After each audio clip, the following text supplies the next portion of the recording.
Assalamualaikum warahmatullahi wabarakatuh dan selamat pagi kepada semua warga CLS.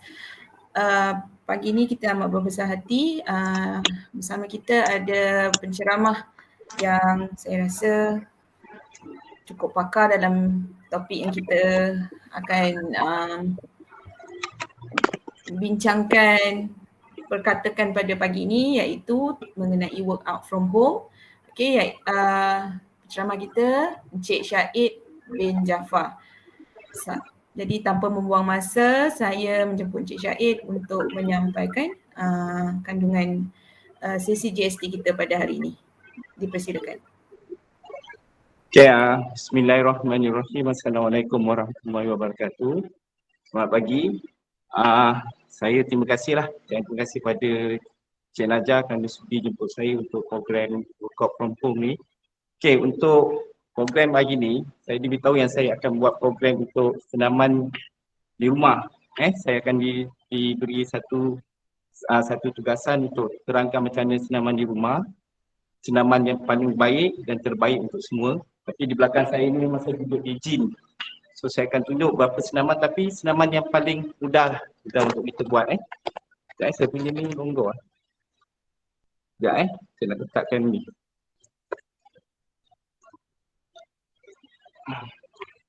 Okay, sebelum kita buat senaman, saya perkenalkan apa-apa senaman dulu. Suka cerita saya beritahu apa-apa yang kita nak buat senaman ni, kita pertama sekali kita kena anggap dia sebagai satu ibadah lah. Sebab bila kita anggapkan dia sebagai satu ibadah, kita akan dapat pahala dan kita akan dapat kebaikan setiap apa yang kita buat. Okay, sebelum saya nak buat senaman, sebelum saya akan cerita apa-apa semua, saya suka kita ni kena ambil satu perkara yang kita kena setiap hari kita kena ambil tahu, iaitu tentang kesihatan diri kita. Kesihatan tentang diri kita ni tak semua orang tahu. Yang tahu hanya diri kita sahaja. Cara yang paling mudah yang kita nak tahu tentang kesihatan diri kita, pertama sekali bangun tidur kita kena check heart rate kita. Itu paling mudah. Saya memang paling mudah saya nak cerita dulu sebelum kita buat apa-apa program. Memang saya akan beritahu paling mudah kita nak tahu tentang kesihatan diri kita kena ambil heart rate tentang diri kita sendiri. Sebab orang lain tak tahu kita ni sihat ke, kita ni tak sihat ke, kita ni ada sakit ke tak. Kadang-kadang kita pun tak tahu. Yang kita dapat tahu tiba-tiba kita dah stage 3, dah stage 4. Kita punya tahap kita dah tinggi. Sebab kita tak pernah ambil tahu tentang kesihatan diri kita dan kita tak pernah ambil tahu siapa diri kita sebenarnya.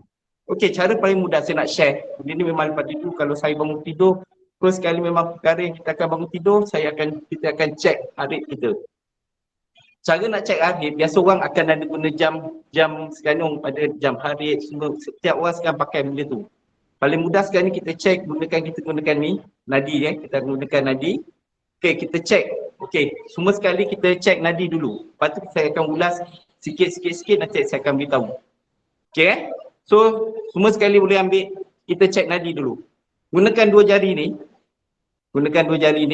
Jangan guna ibu jari guna jari ni. Okey, bila kita nak check nadi, kita mesti dalam keadaan tenang. Dalam keadaan rehat, maksudnya kita dalam keadaan kelam kabut, kita keadaan rehat dipanggil keadaan nadi rehat. Okey, kita check, ambil kat sini. Okey kat sini.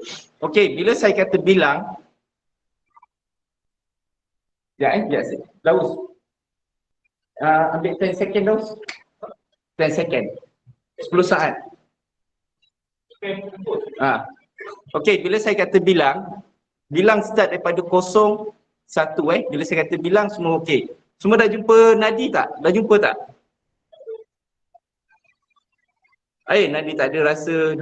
Okey, nadi kena ada. Kita ada nadi kena kat sini. Paling mudah kat sini ataupun kat sini. Raihana, nadi tak ada mati kita Raihana oi. Kalau tak ada nadi ni saya rasa lemak banyak sangat tu, lemak bawah kulit tu. Okey. Ni nadi, check nadi. Jumpa tak? Okey, kalau dah jumpa, okey, bila saya kata bilang, Daus. Sekejap kita minta maaf sekejap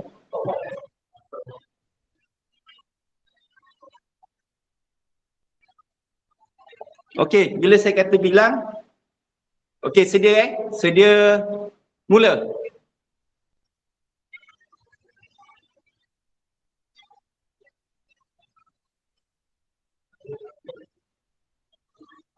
Okey, stop. Okey, boleh share kat saya berapa nadi kita semua?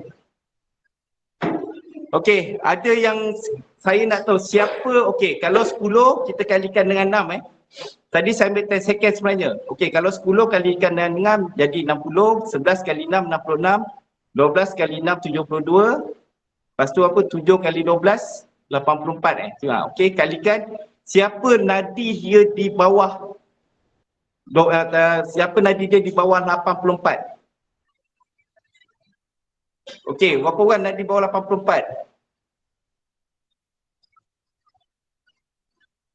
Ni dah keadaan nadi rehat sekarang kita rehat. Kita belum buat apa-apa aktiviti. Okey, siapa nadi dia 3 kali 12, 3 kali 12 apa? 3 kali 12 60 3 kali 12 dah 66 11 3 kali 12, 36. Bukan. 12 kali 6 72. Okey, siapa di bawah 72? Atau saya nak tahu siapa yang bawah 66? Ada tak bawah 66? Okey, siapa yang di bawah 72 atau 66? Okey, siapa yang tepat 66, siapa tepat 60 itu orang yang paling sihat. Sebab nadi kita, jangan risau. Nadi kita sama dengan saat. Maksudnya sekali kita pump nadi, darah kita akan sampai satu badan. Orang yang tidak sihat dalam keadaan rehat sekarang ni, walaupun dia dalam keadaan rehat, dia sentiasa nadi dia okey, dalam keadaan rehat ni dia terpaksa 3-4 kali pump untuk sampaikan darah satu badan. Itu orang yang tidak sihat.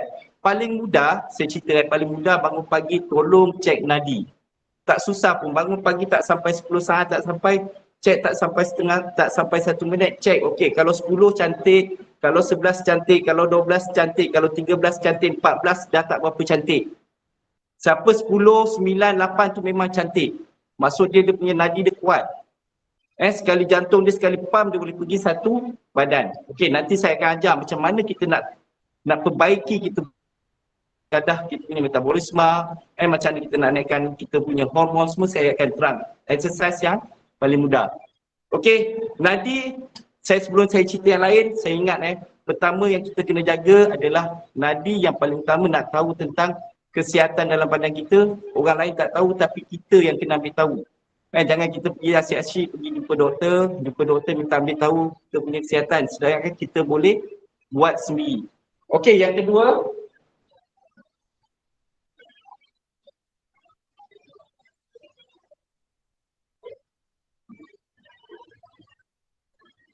nak pecat saya ke mana? Sekejap.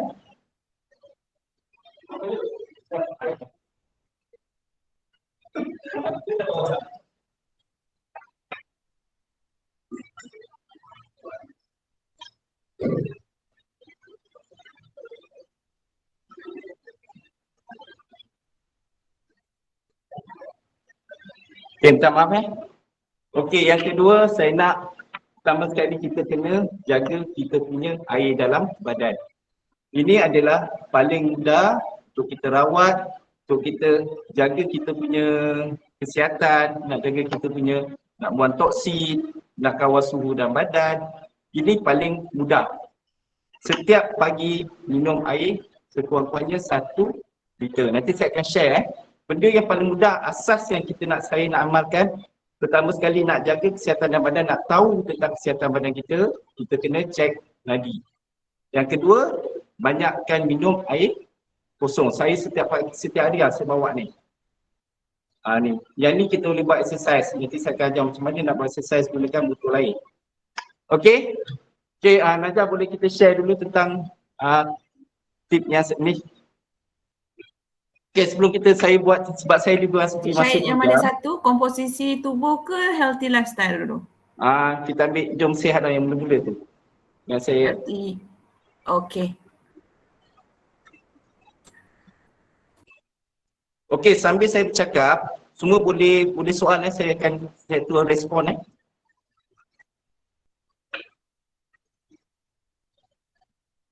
Okey.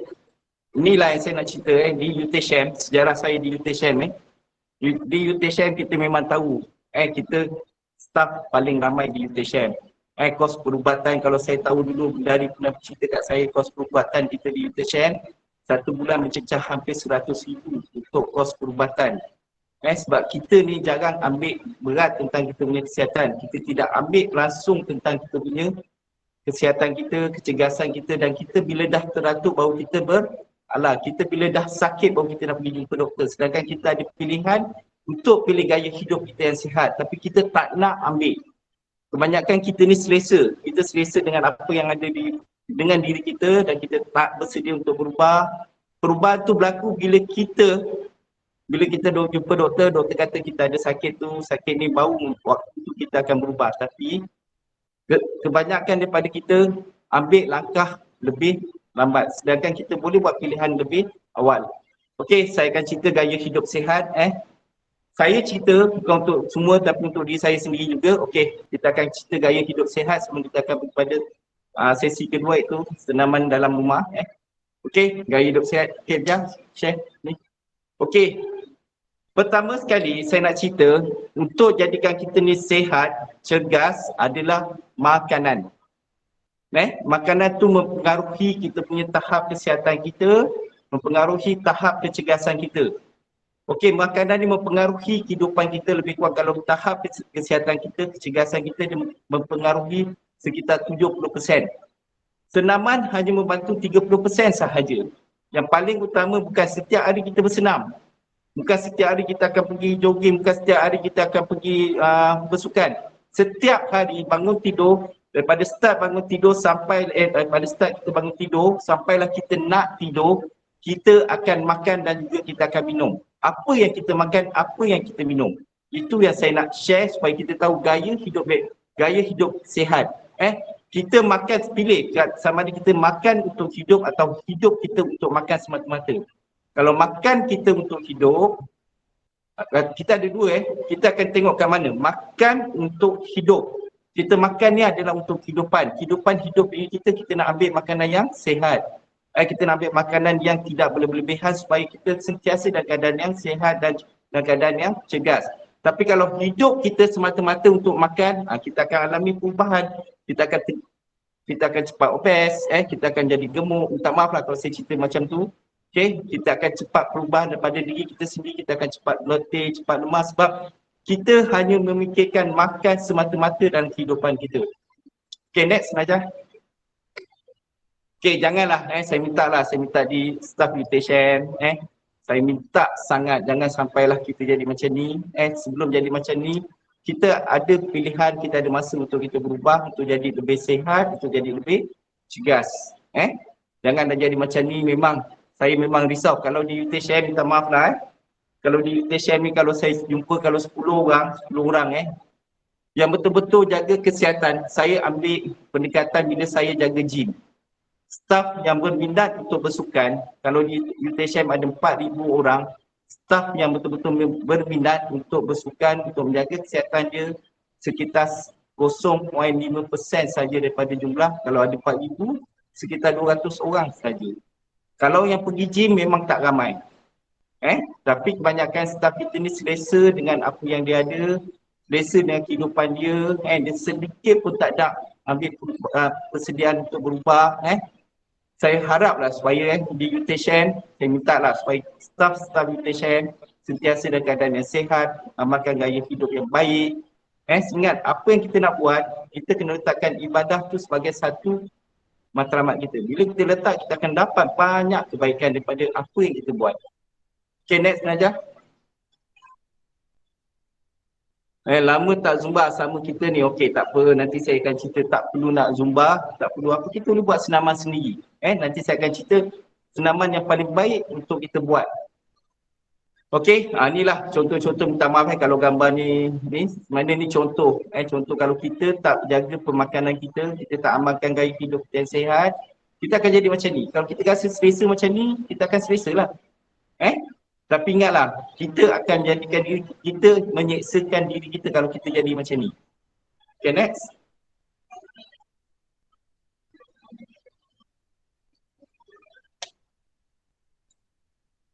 Cik Syed tadi kalau nadi tak sihat tu dia tak sihat dalam segi apa? Okey, kalau nadi tak sihat dia bukan okey, tadi kalau nadi tu bukan nadi tak sihat daripada segi kita demam ke, okey. Kalau nadi kita dalam keadaan rehat, nadi kita bekerja kuat, kita pertama sekali kita ada mengalami masalah kolesterol. Kedua kita ada mengalami masalah jantung. Ketiga kita ada masalah penyakit dalaman, obesiti ke, ada penyakit-penyakit yang lain sebab dalam badan kita, organ kita ni tidak dapat berfungsi dengan biasa. Kalau orang yang sihat, dia sekali pam maksudnya satu nadi dia boleh, darah dan oksigen boleh pergi satu badan. Tapi orang yang tidak sihat, dia terpaksa 2-3 kali pam. Itu tanda-tandanya kita ada sakit dalaman. Contoh yang saya tahulah, biasa jantung, kolesterol, kencing manis, darah tinggi. Ini yang penyakit yang senang kita nak tahu, paling mudah kita cek sahaja kita punya nadi. Sebab bila nadi kita, okey, salah satu salur-salur darah kita dah mula tersumbat, jantung kita tak boleh pam dengan lebih baik. Tu salah satu. Paling mudah kita kena cek nadi saja. Tapi kita boleh buat perubahan. Perubahan tu kita kena mula start hari ni lah, kita mulai ni. Okey, ni obesity. Kita minta lah, janganlah kita jadi macam ni. Esok saya ingatkan, memang susah kalau kita dah jadi macam ni, kita nak berubah, kita nak melibatkan kos yang paling tinggi. Sedangkan kita ada kos yang paling murah iaitu minum air kosong saja. Bila dah jadi macam ni, macam-macam kita kena buat. Okay, next. Okay, overweight, gempal, gemuk. Ini contoh kalau kita tidak jaga pemakanan kita, kita tidak mengamalkan gaya hidup yang sihat. Okay, kalau saya ada peluang, kalau saya boleh buat, biasa saya akan, setiap peserta saya akan ambil scan, saya akan timbang. Kita akan ambil contoh kita akan ambil air dalam badan, kita akan tahu biospheric fat dia berapa, umur metabolisme dia berapa, semua kita akan ambil. Tapi sebab kali ni kita buat cara macam ni dan saya tak kesempatan untuk ke sana, biasa saya punya program saya akan ambil, saya akan timbang dan saya akan cek dan kita akan beri sedikit ulasan. Okay, next. Okay, penting setiap rumah kalau boleh ambil lah, adalah timbang supaya kita tahu BMI kita berapa, kita kena ambil tahu. Kita kena ambil tahu dan kita kena tahu yang kita ni, manusia ni diciptakan dengan bermacam-macam ilmu dan disediakan bermacam-macam kemudahan. Sekurang-kurangnya kat rumah tu ambil timbang dan kita tahu BMI kita berapa, cek BMI kita, tak perlu cek BMI pun kita boleh tahu. Cik Syahid kat gym Kapek Aja ada yang boleh pergi timbang yang banyak-banyak. Balik semula. Okey, kalau Kapek Aja timbang je, kat salah saya pusat sukan ada. Boleh jumpa Puan Fahar ataupun Puan Hadi, boleh ditengokkan balik lah. Okey, okey, scan komposisi. Ni komposisi tubuh ni, kalau saya di Pagu ni memang saya ada lah. Dulu staff setiap minggu datang jumpa saya, dia akan ambil scan, saya akan cerita lah macam mana nak turunkan berat badan, macam mana kita nak buangkan lemak dalam badan. Penting, lemak ni yang mempengaruhi, banyak benda yang mempengaruhi dalam tubuh badan kita yang kita tidak tahu. Tapi kalau saya di Pagu, Tanita tu memang setiap minggu kadang staff ni datang ambil dan saya akan rekod. Yang berminat akan jumpa saya akan cerita lah macam mana nak buat, Encik Syed, maaf mencelah, saya ada soalan. Nama saya Nuriza. Kuat sikit. Maaf mencelah, nama saya Nuriza. Boleh, tak apa. Saya lebih suka. Okey. Okey, saya dikategorikan agak gemuk Agak ke? Memang gemuk lah. Tapi saya rasa salah satu faktornya, saya bukan nak menyalahkan pasangan, tapi bila pasangan kita ajak makan, takkanlah kita nak tolak, ya tak? Jadi macam mana, ya? Okey, ni yang saya nak cerita. Kalau kita, saya ceritalah. Pemakanan bermula di rumah. Kita sebagai isteri, pemakanan kita bermula di rumah. Apa yang kita ada di rumah? Pertama sekali, saya cerita dulu kalau kita makan kalau kita makan dengan bersama keluarga, bermula dengan makan di dalam keluarga, jangan amalkan nasi tambah. Okey, amalkan setiap pasangan kita, anak-anak kita ke keluarga kita dah letak satu, sekurang-kurangnya makan nasi ni tak perlu banyak, satu genggam sahaja. Segenggam ni saja dah cukup. Okey, letak setiap pada pinggan-pinggan dan jangan amalkan, tak cukup, tambah. Jangan amalkan dalam setiap pemakanan kita, amalkan makan yang bertambah. Itu salah satu makanan yang cara pemakanan yang tidak elok.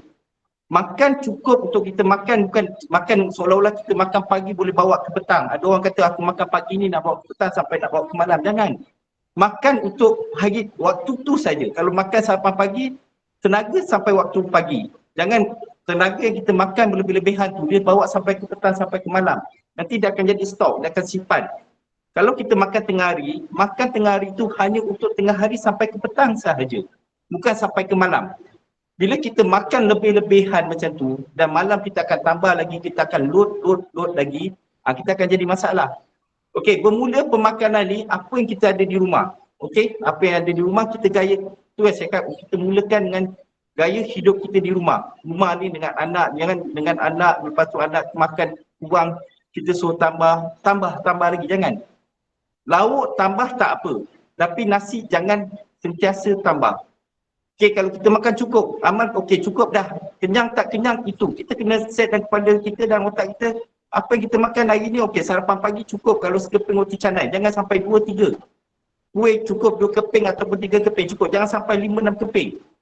Okey, minum air. Kalau makan tengah hari, jangan minum dengan air manis. Minum dengan air kosong. Saya memang setiap hari saya minum air kosong ni. Ini lebih kurang 2.5 liter. Ini memang saya setiap hari saya akan bawa air ni. Ini cara paling mudah nak jaga kita punya kesihatan dalam badan kita, nak kawal berat badan kita, nak kawal suhu dalam badan kita, nak buang toksin dalam badan kita, semua menggunakan dengan air kosong sahaja. Okey, jadi yang tu Cik Syed tu besar Ya. juga punya. apa dia?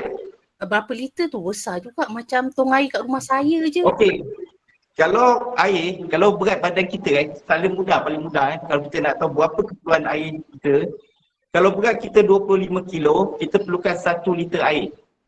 Kalau berat kita 50 kilo, kita perlukan 2 liter air sehari. Nanti saya akan cerita berapa macam mana cara kita nak minum. Kalau berat kita 75 kilo, kita perlukan 3 liter air sehari. Perlu air ni, memang sangat perlu. Terutama di waktu pagi, memang kena banyak minum air kosong. Pertama kali, okey, 25 kilo sama dengan 1 liter air. Ya, betul. Waktu pagi bangun tidur, contoh kita macam mana kita nak nampak, saya tu sekarang macam mana kita nak, dia salah satu awet muda. Macam mana kita nak nampak lebih muda, banyakkan minum air kosong. Waktu pagi bangun tidur, lepas cek nadi ataupun bangun je tidur sebelum gosok gigi, minum air sekurang-kurangnya 500 ml. Sekurang-kurangnya secawan dulu. Perlu waktu bangun tidur, minum air kosong dulu. Sebab bila malam kita tidur, badan kita bekerja. Waktu pagi dia perlu dikeluarkan dan kita perlu cuci. Kita cucikan dengan air kosong dahulu. Jangan pagi-pagi bangun tidur banyak minum air teh tarik ke kopi ke, jangan. Minumkan air kosong dahulu sebelum kita sarapan. Okey, bangun tidur, minum air sekurang-kurangnya 500 ml ataupun kalau 500 ml sekurang-kurangnya lah. Dan lepas bangun tidur, dah pergi bilik air, dah pergi buang air ke apa, nak start solat subuh, minum lagi 500 ml ataupun 1 cawan. Nak pergi kerja, minum lagi air. Waktu pagi memang kita kena banyak minum air. Pertama untuk meningkatkan metabolisme dalam badan kita. Okey, pertama sekali untuk meningkatkan metabolisme dalam badan kita. Yang kedua untuk menambahkan oksigen dalam badan kita. Yang ketiga kita nak darah kita jadi lebih cair. Yang keempat kita akan jadi lebih, sebenarnya yang keempat ni kita nak melembabkan kulit. Kulit kita ni kalau kita kekurangan air, kulit kita akan kering. Bila kering dia akan berminyak. Cara paling mudah, banyak minum air, dia membantu meremajakan kulit kita. Kalau macam mana kita nak remajakan kulit kita, banyak minum air di waktu pagi supaya dia dapat membantu meremajakan kulit kita. Kalau waktu malam, sebelum tidur, minumlah sekurang-kurangnya secawan air untuk meremajakan organ dalam badan kita.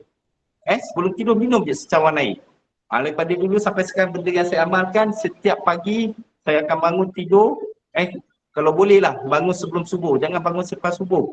Bangun sebelum subuh. Cara kita nak lebih segar, lebih sihat, bangun sebelum subuh kita kena bangun, banyakkan minum air kosong.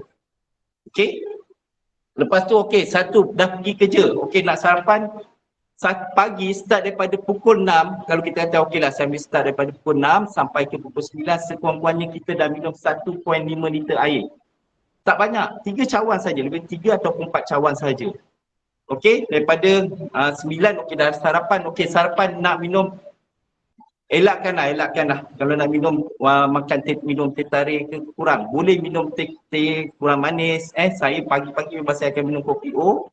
Gula saya letak sedikit saja sebab kopi ni ada kafein dan dapat beri kita tenaga, dan kurangkan makanan yang berminyak waktu sebelah pagi. Berminyak kena kurangkan sebab badan kita dia Syahid, tengah nak cuci. Ya saya.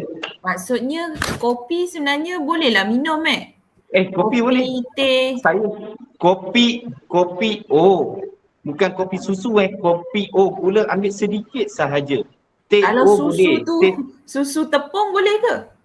Susu okey. Steam. Macam ni kalau waktu pagi sebenarnya macam ni. Waktu bila susu kita elok minum. Yang saya belajar, yang saya pergi kursus dah susu paling elok minum bukan di waktu pagi Jangan minum susu waktu pagi.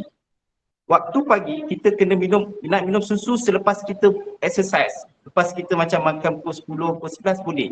Di awal pagi jangan minum susu sebab dia akan mengganggu sistem penghadaman dalam perut kita. Fungsi susu dia adalah protein. Protein membaiki dan membina tisu yang rosak. Waktu pagi kita jangan minum susu dulu. Minum air kosong, kopi O ataupun teh O. Nak minum susu boleh selepas sarapan. Pukul 10 ataupun pukul 11 atau selepas kita buat exercise. Jangan bangun pagi jangan minum benda yang mengandungi susu. Macam kopi, teh tarik ke, kopi ke, Milo yang tak susu, jangan. Minum yang O dulu. Sebab dia akan mengganggu sistem penghadaman dalam perut kita. Okey, kalau nak minum susu, saya ni kalau minum susu saya takkan minum sebelah pagi. Saya akan minum selepas workout, selepas kita buat senaman. Itu paling baik. Sebab susu kita kena faham, fungsi susu adalah membaiki dan membina tisu kita yang rosak. Susu tidak memberi kita tenaga. Yang banyak beri tenaga adalah lemak, kalori. Okey So kalau pagi banyakkan minum kopi O, teh O, itu lebih baiklah. Benda-benda yang ada kafein ni sebenarnya dia beri kita tenaga, tapi janganlah minum kopi. Sebenarnya teh tarik itu tidak elok. Teh tarik itu bukan tak elok sebab teh tidak boleh campur dengan susu. Kalau saya pergi orang Cina yang betul-betul, kalau saya pergi, diorang kata pelik macam mana kita boleh minum teh tarik tu. Sebab dia kata teh tidak boleh campur dengan susu. Tapi kita kat sini dah jadi budaya, tak teruskan. Nak minum-minum, tak ada salah. Tapi jangan minum berlebihan. So sebelah pagi, sebelum kita sarapan, banyakkan minum air kosong dahulu.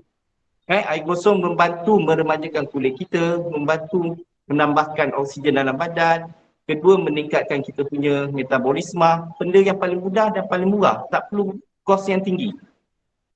Next Najah.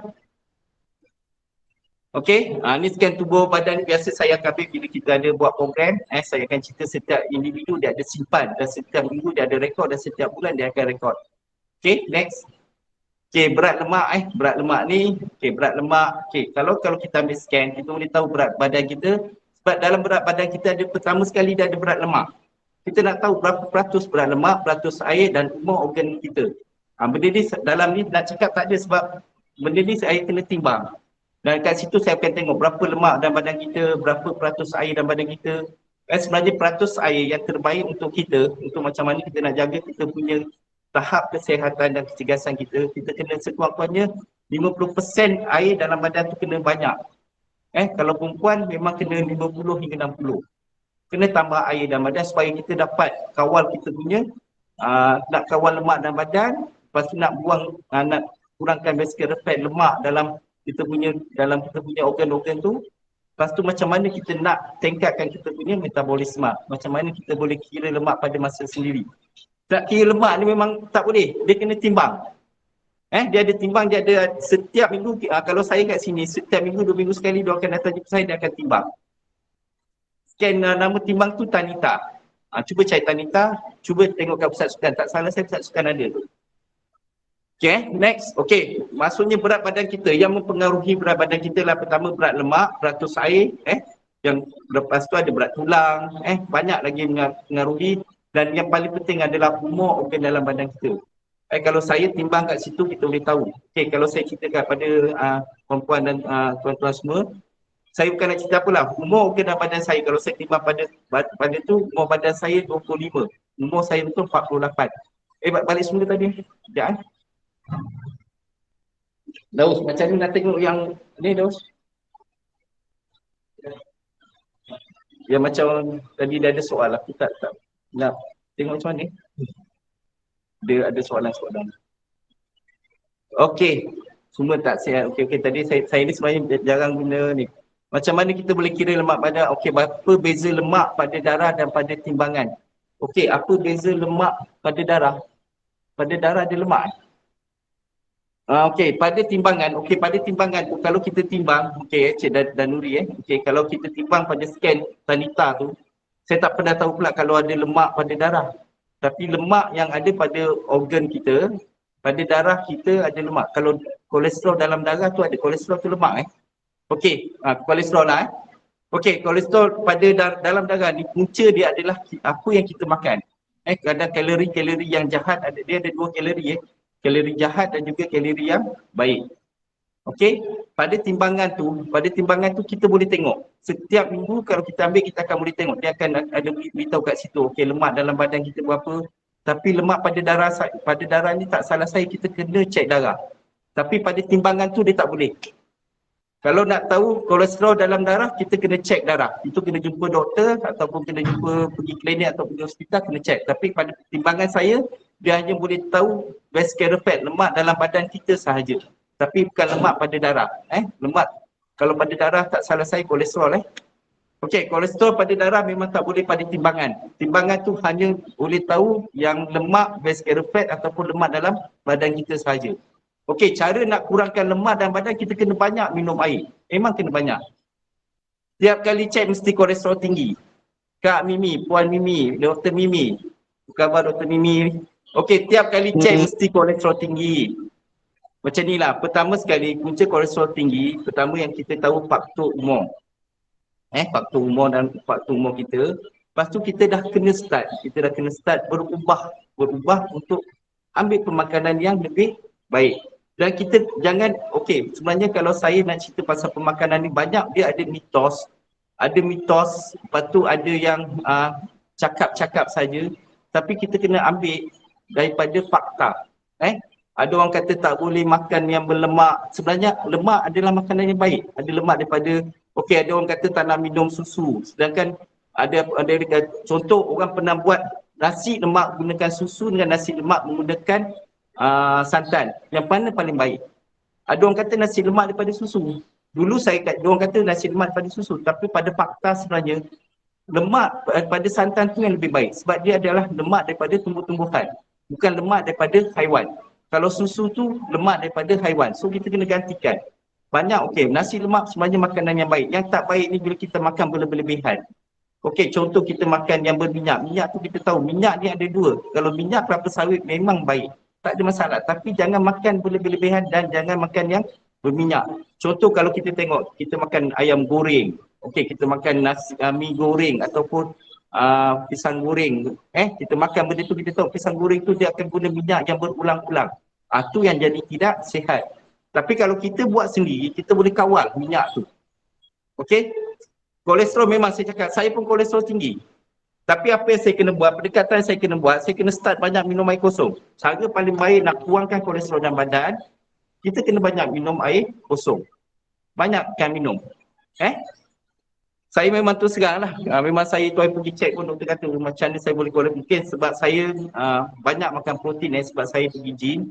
Dan jadi saya banyak ambil protein. So saya, itu salah satu yang saya tahu kolesterol saya tinggi sebab saya banyak makan protein. Okay, next. Kalau ada salah, kalau ada yang ni, boleh tanyalah yang mana saya boleh jawab, saya akan jawab. Saya ni bercerita daripada pengalaman, daripada kursus yang saya pergi hadiri dan apa yang saya buat selama ni. Okay, next. Berat badan, okay.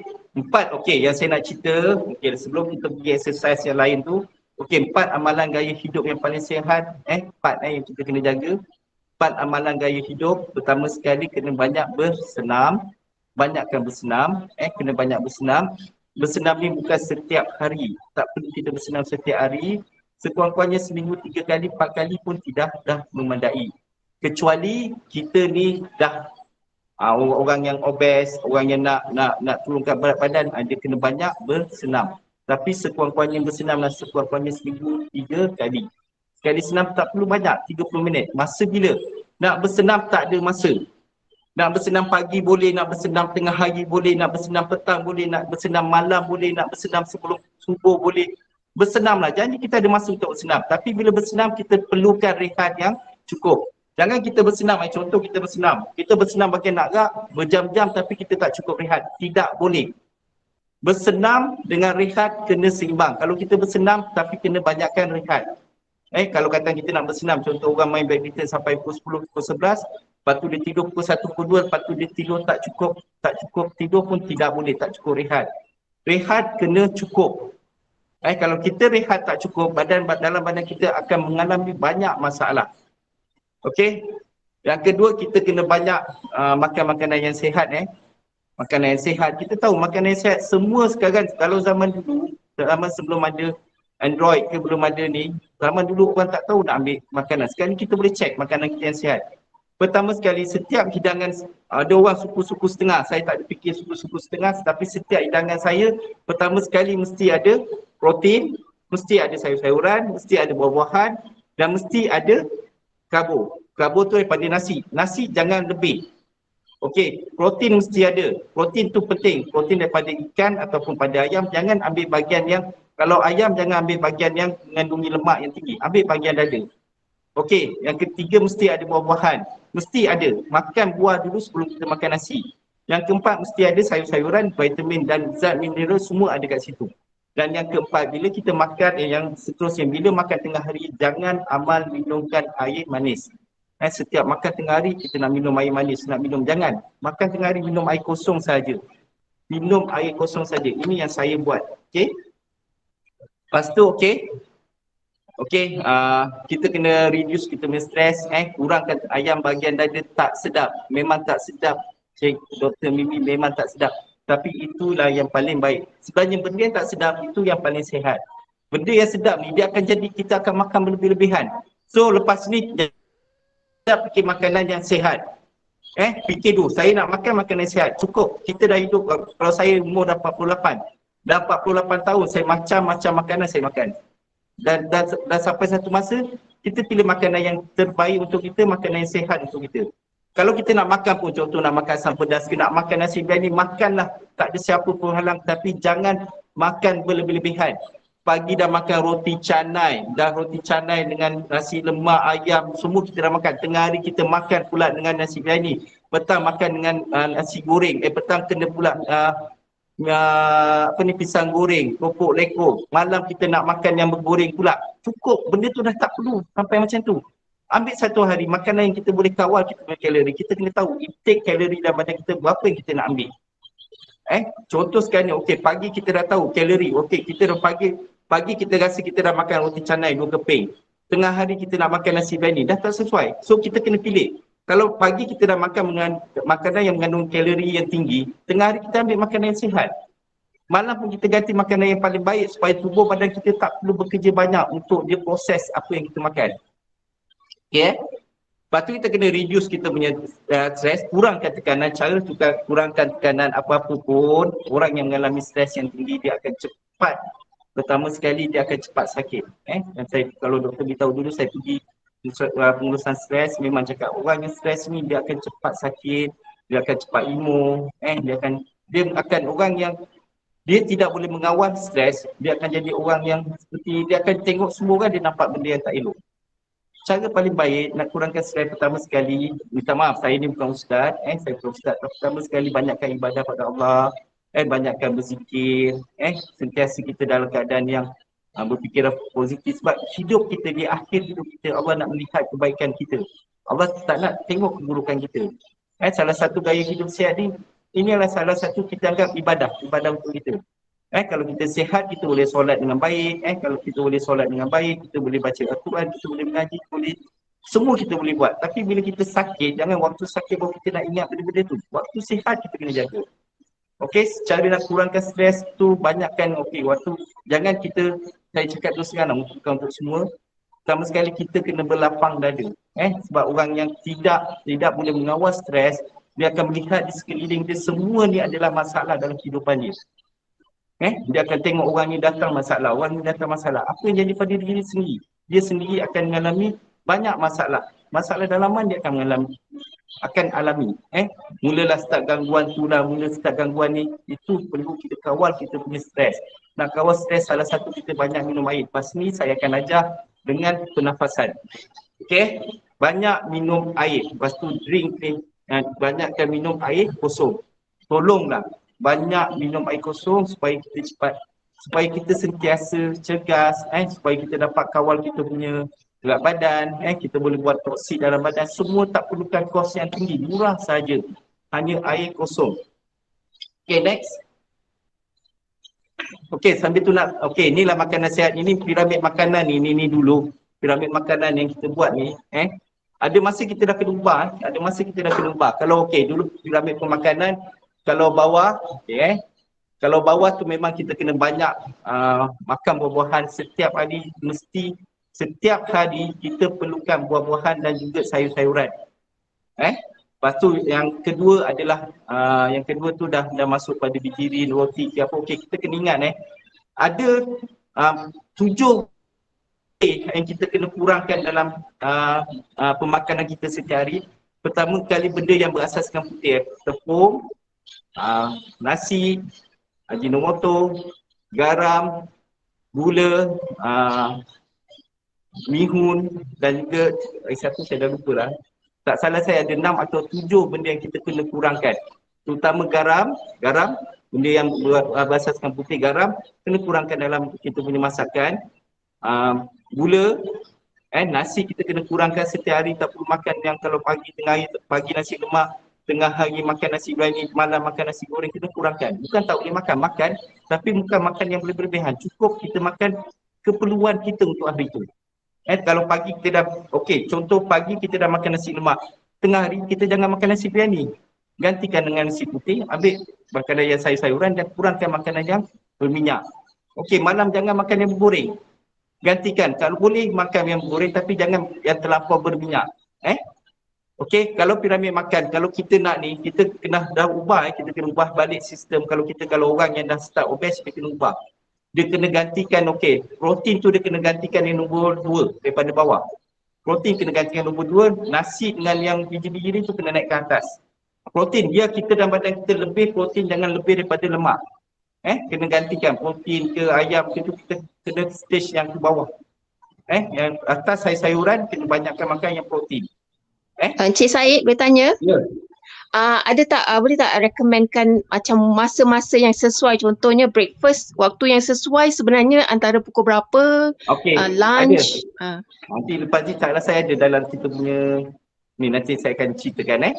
Boleh, memang ada. Sebenarnya satu hari kita waktu makan kita, orang nak jaga makan kita bukan makan 2 kali 3 kali. Tapi kalau kita dah biasa macam tu, ada setengah orang dia makan 2 kali 3 kali sehari pun dia dah boleh. Tapi tengoklah kalau dia makan, dia boleh makan macam tu tapi berat badan dia tak naik, tak apa. Jangan kita makan macam tu tapi berat badan kita bertambah. Itu yang salah. Okay, kalau saya untuk gaya hidup yang paling baik, kita banyakkan makan tapi kurangkan kuantiti pada makan tu. Okay, 5 kali 4 kali pun okey. Okay, next saya akan cerita. Okay, lepas tu okay, stage kedua tu kita gantikan dengan protein. Okay, kalau boleh yang atas tu, yang manis-manis tu kalau boleh stop lah, kurangkan lah. Yang ujung atas tu kena stop, kurangkan. Okay, lepas tu bijirin dengan nasi ke dengan keju tu boleh naikkan ke atas sikit. Okay, ingat bawah tu pastikan sayur-sayuran, buah-buahan tu paling bawah, atas tu lebihkan protein daripada yang biji-bijirin tu. Okay, okay, next.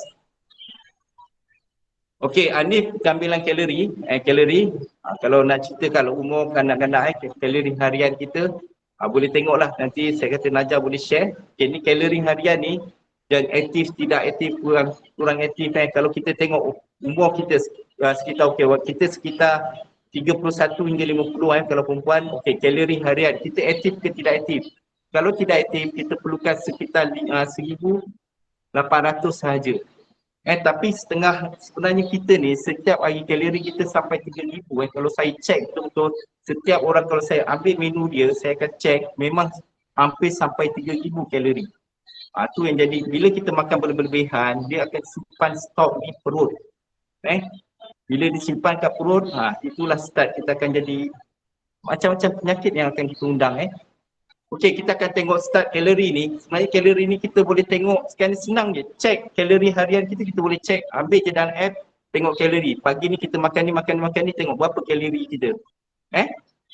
Okey, jangan makan pagi kalori pagi dah 700, 800, setengah hari dah 1000, petang dah 800, malam lagi 1000, dah 2000 lebih. Kita tak perlukan kalori yang terlampau banyak. Okey, ni check kalori. Sebenarnya kalau saya buat kelas, saya boleh cerita kalau kita ada buat whiteboard, saya boleh cerita. Next time kalau ada nanti insya-Allah lah saya akan cerita yang paling baik. Okey, next. Kalori harian ni kena ambil dan kita boleh check. Setiap hari kita boleh check kalori harian kita. Dengan pemakanan kita tengok apps kita. Okay, next.